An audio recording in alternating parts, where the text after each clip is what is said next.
Welcome to Intimacy Evolution, the podcast that helps you enjoy deeper connection and more intimacy in your relationships. I'm Brianna Carey, relationship and intimacy coach, and together with my husband Mark, a licensed professional counselor, we're here to help couples create the relationships they crave. Relationships evolve over time, and that's okay. Let's talk about it. Hello, and welcome back to Intimacy Evolution.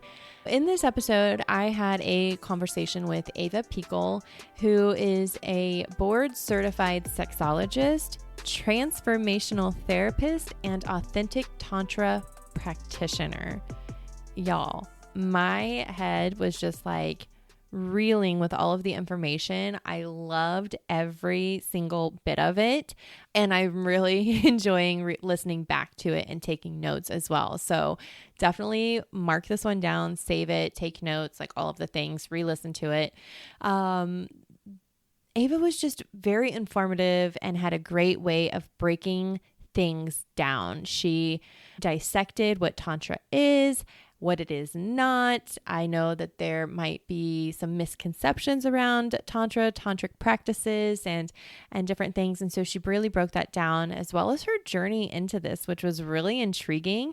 She has guided hundreds of self-motivated individuals to liberate their sexual expression and discover spiritual fulfillment through Buddhist concepts, elemental healing, and up-to-date science. And we definitely unpacked what each of those are in this episode. I just really enjoyed her down-to-earth energy that made it really easy to have this conversation. So without further ado, let's get into the episode. I am excited to learn all about what you have to share. So welcome, Ava, to the show. Thank you. So happy to be here. Yeah. I would love to know where you got started and how did you transition into your work today? I often like to say that my story goes from stripper to sexpert with a lot of shit in between. I'm a transformational therapist. I'm an authentic Tantra practitioner. I'm a Tantra and shamanic movement guide, sex educator. So there's a lot of things in the realm of sexuality and healing that I help men, women, and couples through. And there was a point in time where I was super involved in the spiritual type community, I guess you can say. And I traveled to India and I did that whole shebang. And I'm like, I'm going to go to the birthplace of enlightenment, right? And um, I was actually very disappointed in my experience there. And I'll tell you why. It's because there was a lot of my own questions that went unanswered, and a lot that had to do with my own sexuality, not being involved in certain teachings, a lot of misconceptions, especially. Fast forward, I ended up becoming a stripper later down the line, and I learned a lot about my sexuality, as you can imagine. I learned a lot. Eventually, that type of environment was no longer serving me, and I ended up becoming a transformational therapist, an authentic Tantra practitioner. And again, I kept asking myself the same questions throughout this process of like, okay, what is Tantra? Like, I'm reading about it, I'm researching it, I'm really, really involved and within my interests. I'm so curious. I know that there's something more to my sexual experience that I'm not being told. And unfortunately, I did not find those answers once again. But eventually, I fell into learning and now teaching lineage-based Tantra. So I'm sure that we'll talk a little bit more about that in a little while. But there's kind of this unique, special form, I guess you can say, of Tantra that I was so luckily involved in and was able to explore and become a part of. And it is a big part of my life now. Oh, I love that. There's so much to unpack in all of that. And I'm excited to really like zoom in on some things. So, one, you said that you went to India and you were disappointed because you didn't have some questions answered. What were you hoping to find when you went on this exploration?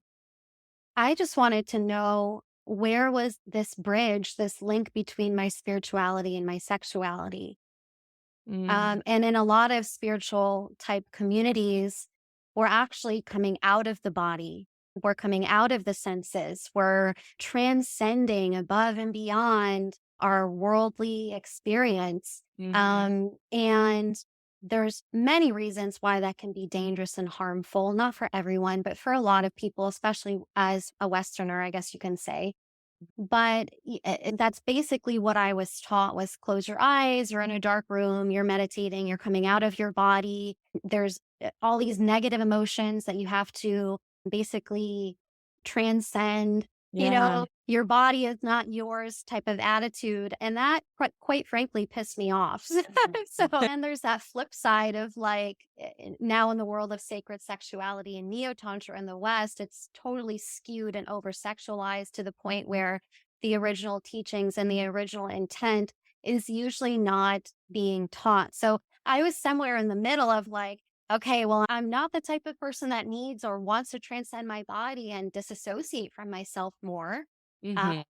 and I'm also not the type of person that just wants, to practice some sexual orgy in order to experience this enlightening orgasm experience because again, that's not the goal of tantra at all. And Yeah. somewhere within me, I knew that. So I really wanted to, if I was going to go down that path, do it in a way that was in alignment with myself and my calling.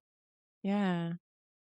Yeah. I love that. I'm just reflecting a little bit because, like you said, in the spiritual realm, communities, you are leaving your body or, coming out of the 3D more. But with sex, you need to be in the body. And that's what I focus a lot with women is getting them back into their body. And that sounds like what you're talking about as well. You're like, we need to find this in between.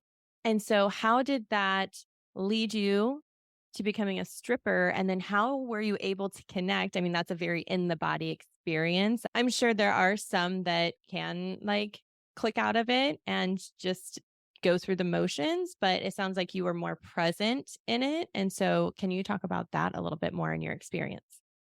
Absolutely. I think that becoming a stripper really started with my curiosity. Again, I was looking for answers and I wasn't getting, right. I wasn't getting the answers that was in alignment with me. I didn't connect with. So, and I actually didn't search out becoming a stripper. I wasn't like one day I'm going to become a stripper. It Right. actually just, it kind of fell into my lap. I had moved to North Florida after some traveling. I had just ended a relationship and I ran into a friend of a friend and she was like, I'm going to work tonight. Do you want to come with me? And I was so broke at that point in time in my life.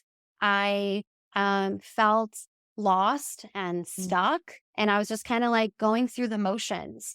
mhm. And I'm not the type of person that likes to just flow with the motions. I know there's a lot of talk around that right now, but I like to really go out there and form and choose a life that I desire, whether it's my sex life, whether it's my financial life, whatever that is. So I took Mhm. control of that and I chose to do that for a little while. And it was an amazing experience. I learned so many lessons within that period time in my life, from my self-expression to how I can actually manipulate other people from my sexuality as well, right? So there Yeah. was that other flip side to it as well. And then there was a beauty to it, also connecting with men who haven't been touched, just skin to skin touch for Yeah. years. So there was also that form of being of service that is a big part of who I am. But again, that type of lifestyle just after a while did not suit me. And started to become more anxious and depressed, starting to disassociate from my body more, making choices that were just like, whoa, like, who am I? Making really bad choices. um, but long story short, I did end up um, forming a beautiful relationship with a man that I met 5 years ago. And the rest is kind of history. Again, I started to leave that environment. And then became an authentic Tantra practitioner and really starting on this healing journey and becoming an advocate, not just for my pleasure, but for all of humanity. And that requires justice as well. I'm a huge advocate for justice and not just indulging in my own pleasures, but also for the benefit of all of humanity. So yeah. I love all of it. I am like unraveling some questions too.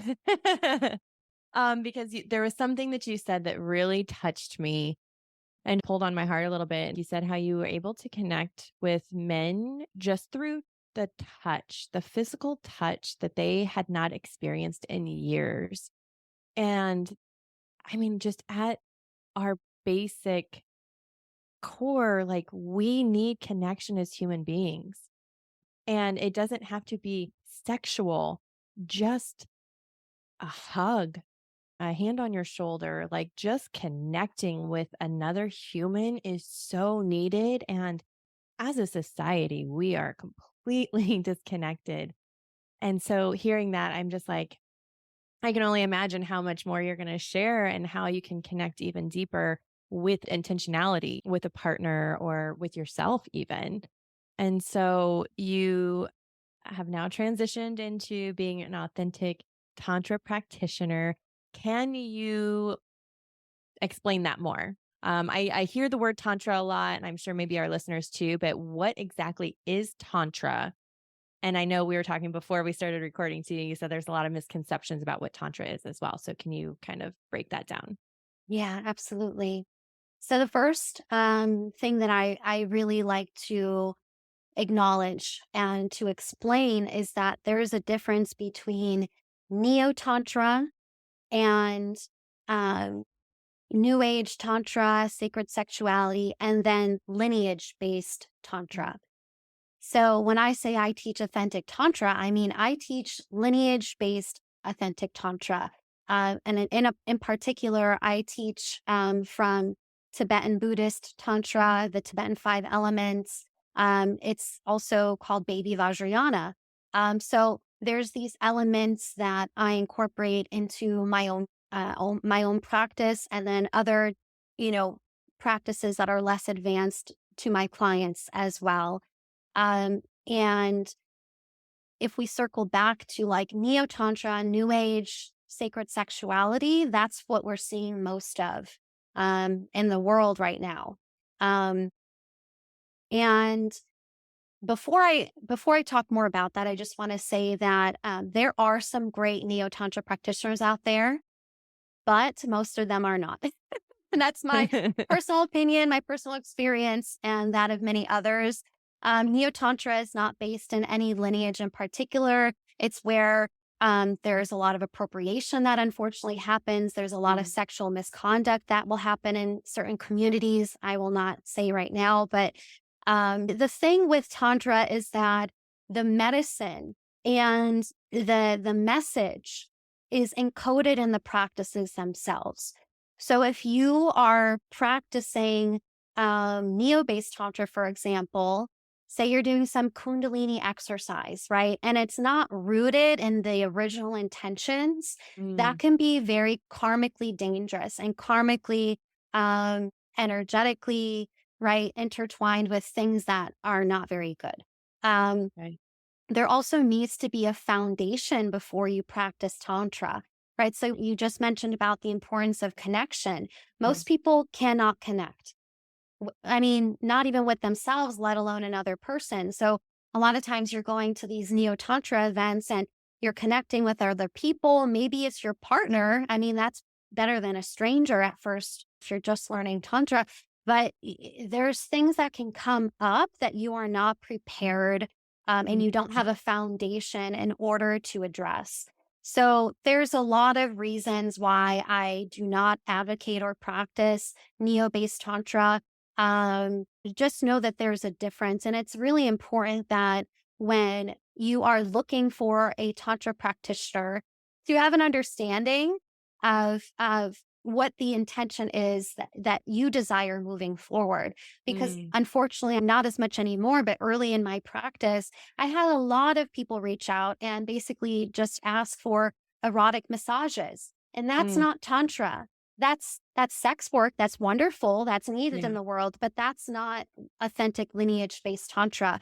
There's certain aspects of healing massage and lineage-based Tantra, but there's no specific teachings surrounding like Kama Sutra or something like that. That's not really addressed in lineage-based Tantra. Lineage-based Tantra is about healing and for the betterment of all of humanity and not just ourselves. So again, Neo Tantra is a lot about like me, me, me, me, me, me, me. I want to have these great experiences. I want to have a better sex life. I want to have this blissful, ecstatic, Mhm. multi-orgasmic life. And that's very rooted in a lot of ego. And it can be dangerous to just go into quote unquote spiritual practices with that Yeah. motivation. Yeah, I'm glad you said that because what I was hearing was a lot of surface level experiences or um, not the deep healing work that lineage tantra is going to help you facilitate. Is that correct? Yeah, I would say More like, lineage-based tantra is about the we in the picture. Like mm, obviously we still need to lay the foundation and the groundwork for connection, right? yeah, Because true tantric practice happens after connection has been established. hmm, But a lot of people are going to be situated in this fostering of connection, understanding themselves and maybe another person if they have a partner, maybe for their whole lives, maybe for several decades, maybe for several months, depending on who you are. So just that baseline understanding of, you know, even sexual based tantra, it's a thing that happens after the connection has been established. can you move into that? So a client comes to you. What are you seeing as commonalities, or how do you start working to create the connection within self first before they move into connecting with a partner? Yeah. First thing I want to say is that you don't need a partner in order to practice For sure. Tantra. And in fact, it always begins by yourself. I practiced for almost 3 years by myself before involving my partner in those practices because it was such a huge healing experience for me. Uh, and it was way too intimate and vulnerable to involve my partner in that, which is completely okay. A lot of people will come to me pretty much because they lack fulfillment in their sex lives, Mm, in their lives overall.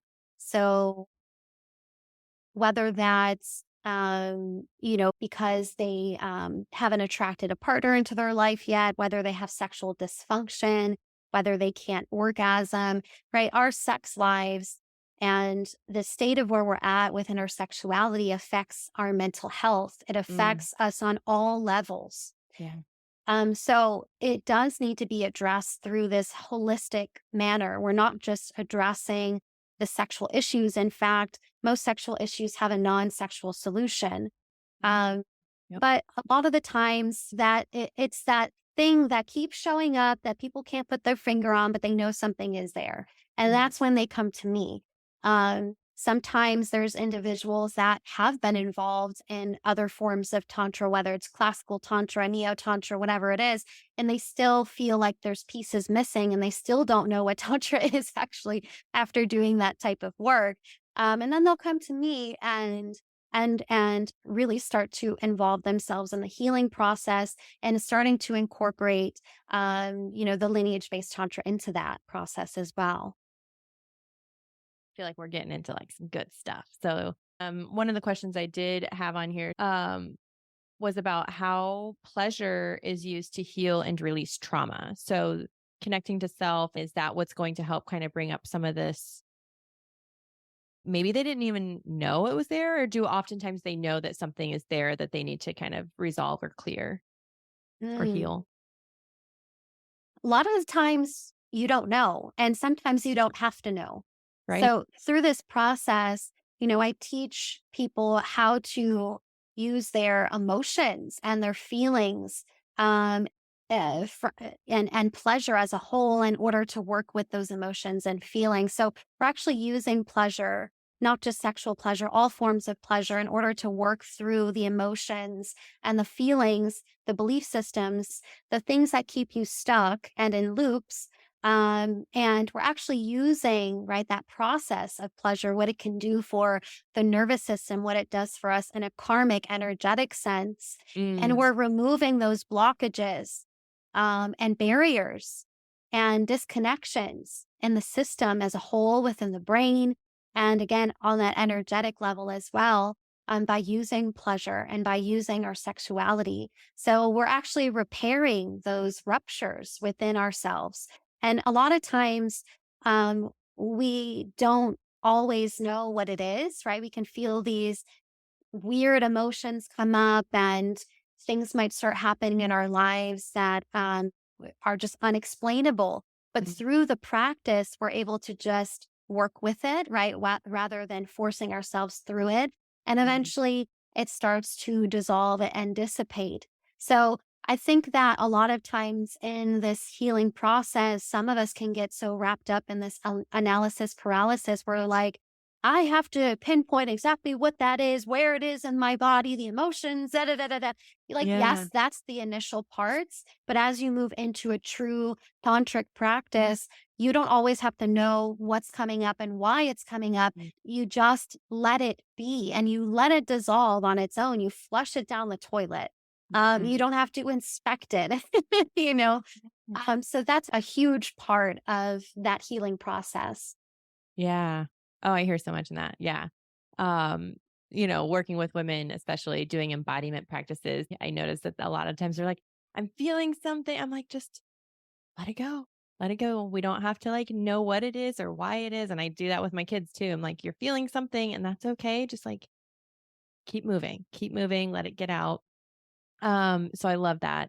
Um, a question that keeps coming up as I hear you talking, um, trying to figure out how to word this because yoni massage is coming to mind. So, is yoni massage considered lineage tantra? Is it even considered a tantra practice? I know that a Yeah. lot can be cleared through that because, especially like, cervical orgasms that are, because that's attached to the vagal nerve, and I hear that's very heart opening. It's a very connective experience. Clearing, just there's so much that can happen through that. So I don't know what that is for you. Yeah, absolutely. That's a great question. The answer is yes and no. So, as an authentic tantra practitioner, we do weave in science and sexology and up to date things about anatomy because that those are all so necessary in terms of connection to be established before we're going into these other more advanced type practices. So that is definitely something that I teach, especially when it comes to like the 15 different forms of orgasm for women, the 10 different forms of orgasm for men. To become multi orgasmic Mm. in our Western world, you have to understand your own anatomy, and not just the energetics behind it. I think our Western minds want to make sense of why we're doing a specific practice, why we're learning a specific thing. So I love to geek out on that type of stuff. And then what I do is I layer that lineage based tantra on top of those foundational teachings. So that can involve doing yoni massage, linga massage. I will always teach this on a model, like on a Mm. silicone model to my clients to do on themselves first. Yeah. Um, I usually only do online for the most part right now anyway. So there's no way I can do hands-on work with people, but this is such a foundational and great way for men and women and couples, especially Mhm. to learn the different zones of the vulva, the vagina, and start to work with the blockages that are coming up during those types of practices. And then as that person evolves, they Mm. have the opportunity to start to layer tantra on top. So what I mean by that is we're layering intention on top, we're layering visualization on top of that. We're layering the healing system of the elements on top because again I teach the Tibetan Five Elements that are incorporated and can be woven into these sexual and non-sexual based practices to amplify the healing effects. So the answer to that is yes and no, right? That it's yes because we can layer tantra on top, but no in the sense that I don't believe there's any like lineage texts out there. I can be mistaken and I can correct myself later, but from what I know of, there's not like specific texts out there that are like step 1, 2, 3, 4. This is how you do a yoni massage, and Yeah. I mean, there's definitely elements out there, like in Tibetan medicine, of, the benefits of working with the pelvic floor, and, Right. especially in like Taoist teachings as well. You can find a lot of information about that. But in a sense of like talking just about yoni or linga massage in tantric text, I don't believe that necessarily exists. Okay. Yeah. Can you go back and talk about the five Tibetan elements? Like, what are those? And then you're talking about layering different things on top of the practices. So, can you like dissect that? Yeah, yeah, absolutely. So the Tibetan Five Elements, I'll give you a little bit of history, Okay. just because I want you to know I'm not pulling this out of thin air. So the Tibetan Five Elements, they were originally practiced in Tibet by the native people, the Bonpo people of Mhm. Tibet, and they were shamans. They practiced elemental magic, right? We hear a lot about this, even with Native Americans, and they were working with the earth and the elements. And then when Buddhism entered Tibet, it became woven into and embedded into, I believe, the Tibetan culture as well as the practice of Buddhism itself. So the Tibetan Five Elements became woven into Buddhist Tantra, or Buddhism as a whole, when it entered Tibet, thousands of years ago. So as I teach lineage-based Tantra, those Tibetan Five Elements can be applied to anybody, even Mhm. if you don't have any meditation experience. That's the beauty of it. It's not advanced like Vajrayana Tantra where, you're blowing yourself out of the water. These are very tangible, very accessible teachings that we have been blessed to bring through the Institute of Authentic Tantra from the blessing of our Lama, who was taught by Kalu Rinpoche. You don't have to know who that is, just giving you a little background. But the Tibetan Five Elements are basically um, our energy system.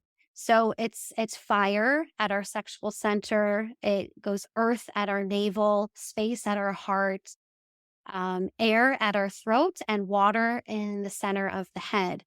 Um, so basically, when we work with the elemental system, there's all of these different qualities and uh, the qualities and the wisdom that can arise from each of these. Okay. Mhm. So a good example is, why do we work with the elemental system, is because the energy body is senior to the physical body. So the energy body is senior to the physical body. Anything that is going on in your physical body, and this is talked a lot about in Tibetan medicine, is affecting us on a mental level, a psychological level, as well as somatic and physical levels as well. So when we're working directly with that energy system, and because it's been practiced for thousands of years, I mean, the Shangpakal lineage of Tibetan Buddhist Tantra is very, very old. And Mhm. these are the feminine emanation of the elements.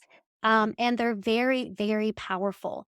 And a lot of times when people start practicing with them, like, this is pretty straightforward. Maybe it feels pretty simple, but the medicine is so greatly um, concentrated within this system. It is pure medicine. So Mhm. as I move forward with people that I'm working with, we can basically use that elemental system kind of like our medication. We can look at the elemental chart or do an elemental scan and determine which element we need more of Mhm. that day. For example, the water element is the antidote to anger. The anger is one of the five root poisons. So each one of these align with the one of the root poisons that that creates a lot of suffering in our lives. So water is the antidote to anger, and the opposite of that is clarity. So by practicing with the water element, we can, right, we form clarity within our lives. And think about it, right? That makes sense that it's in the head because when we're angry, we're hot headed, we're not thinking straight. Yeah. Yeah. So working with the water element again can help us to resolve things in our lives of, the decisions that we make, getting clarity on specific things. Mm. And that's just a general, that's pretty general. They do go deeper than that, but that's just to give you a little bit more of a background on how we can use that elemental system basically to, um, basically as our guide. I'm so excited to go and look into this and look into this more and dive into that because that connection right there, like hot-headed, water, clarity, like makes so much sense. So I'm like, okay, what else can we dive into with that? I love it. Um, how then does one that has been doing this connection to self, then how do they start incorporating this with a partner? Like Yeah. what would be like um the process of integrating the work with their partner? Because I'm sure if they've been doing this and then they're like, "Okay, give me a yoni massage. Like, let's get into it." They're like, "What are you even talking about?" So how do you build into that? Yeah.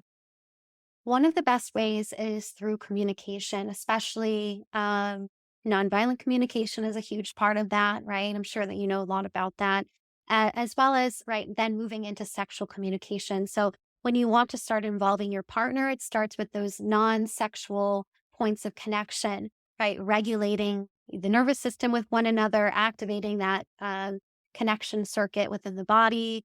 I do a lot of work with the ventral vagal pathways. So there's different practices and simple things like eye gazing, syncing your breath together. That there's just these simple things that you can start with, and then gradually build up into more of a sexual based practice. And something that I really love within that is that you can give to your partner, say a yoni or a linga massage while practicing those communication points. And there doesn't have to be any type of sexual penetration. And that gives that person who's receiving a little bit more control and a little bit Mhm. more say in what's happening. They can, assess what's coming up for them. Because again, it's a huge healing process that can be very vulnerable, especially for couples. Uh, to start out non-sexually and then move into maybe just hands-on type practices and then eventually learning how to move into a more unionized practice, I guess you can say, where maybe the man is learning some semen retention techniques, in a safe way. Mhm, yeah. um, and and then they can start to build through that process because again, I say more advanced because I know the power of the practices and the medicine that they hold. So even things like sexual penetration with your partner while you're, practicing with the Tibetan Five Elements, for example, can like have big effects on your partner who's not practicing with the Tibetan Five Elements, for example. So there's these small precautions and ways to incorporate that, but it really depends on every individual and where they're at. I'm just so excited. Um, I just really love everything you said, and I was also reflecting on some stuff my husband and I have done. It wasn't intentional, but like how things like when we were able to have just like this nice slow exploration of each other and like the buildup of that, and like we didn't intend to go into a practice. Like those experiences were some of the most like connective, just deep, just so like you just feel so Yeah. mushy and yummy after, and it's like, "Wow, what was that? Let's do more Yeah. of that." Yeah. It felt so good. You're becoming one with the universe. You're meeting God within your sexual expression. And Yeah. that is really, um, there's no goals in Tantra, but I would say Mm, that's one of the things that can arise through a sexual practice with someone that you're truly aligned with. And that is just beyond words. That is, I believe that that is how we're all meant to experience our sexuality. And having that type of connection, that ultimate connection is true fulfillment. And you're not, once you feel that and touch on that true piece of fulfillment, you don't want anything else. Yeah. These pieces of gratification, like, sure, we all want to get fucked sometimes, right? There's Yeah. nothing wrong with that, right? Yeah. And right, there's space for that ability for us to have more fulfillment, where it's not just about us. We're melding into Mhm. the universe as a whole. It doesn't become just about ourselves anymore, or our orgasmic process, and we're caught up in our mind games of like, am I going to come, am I not going to come? Yeah. None of that matters anymore. Mm. And that can take a lot of time to have those types of experiences. But again, that whole process, it's not about pushing towards that, right? Yes. It's not even about having the intention of experiencing that. It's just the connection as a whole. Mm. And when you're able to settle into that, right, everything else seems to fall away. Yes. It's a practice. It's supposed to be, long and just an experience. And I think what I have noticed when talking to women and couples is that everything is so rushed. Like you said before, it's so focused on we're struggling with our sex life. And then when you give them, ABC steps before, they're trying to get to the XYZ, like, let's just get to the sex. And it's like, well, we need to build into that. Um, yeah, like it, especially with who we work with a lot of people that have kids. And so they're like, our time is just not there. So is there any way that you suggest, how can someone start building this practice? Maybe if they do have limited time, maybe a couple that has kids and they're like, we have maybe 2 episodes of Bluey, which is like 10 minutes. like, or like, what are some ways that you can like start incorporating this? You can have tantra cookies. There's nothing wrong with with tantra quickies, right? It doesn't even have to involve sexual penetration. So Yeah. that is a big thing that I teach a lot of couples is, how to have an orgasmic awareness practice with your partner in 10 to 20 minutes, and fostering that connection, that Mhm. build up that fire with one another without there having to be this end goal of sexual penetration or even ejaculation or orgasm. Yeah. But that again is something that some people or some couples might not be able to wrap their head around there, because right, of that goal orientation towards Mhm. sex. So that first step in any process, that if I work with couples, I'm always working with them individually first, because we Yeah. have to address the self-limiting beliefs. We have to address the beliefs just about orgasm, for example, right? In order to Yes. fully start to step into that fulfillment piece.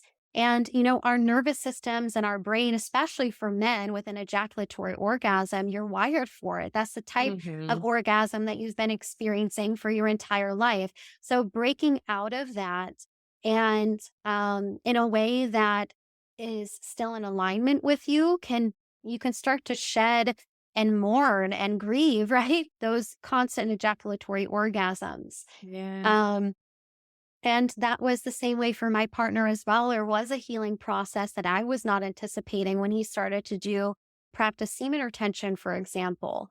And it- again, Tantra is not about the goal, but in a sense of like, when you're paying me to work with you, there has to be like, what do you want to come out of the relationship, your sexuality, and Mm. being able to first address what's limiting you from even taking those first steps forward, right? Mhm. Is that first thing. You have to be on the same page if you're going to involve your partner on this. Yeah.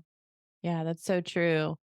A phrase that comes to mind is commit to the process, detach from the outcome. And like you said, a lot of mostly men that focus on that, like um, ejaculation or making their partner orgasm. And if they didn't, then they didn't do their job. Mm.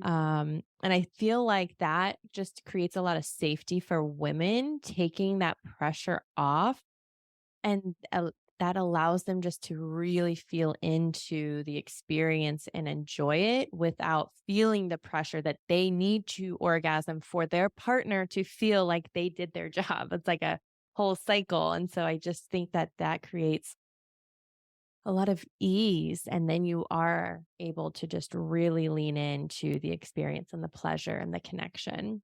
Yeah. Um, And that also gives you a chance to look at different attachment styles that you're hanging on mm, to, where you're people pleasing in your relationship, where you're self sabotaging. I mean, that was a huge thing for me. Like yeah. self sabotaging everything, including the best sex of my life was my partner, sabotaging that because of my own inability to trust, for example. So Yeah. it does give you an opportunity to look at those things too. Mm. I have a question. Can you clarify what semen retention is and why someone might want to experience that? Yeah, absolutely. This one's for the lingam owners, the penis owners. Semen retention this is a Taoist teaching. There's actually some great books that I recommend. I forget the name of it now, but I'm sure I'll send it to you. You could put it in the show notes.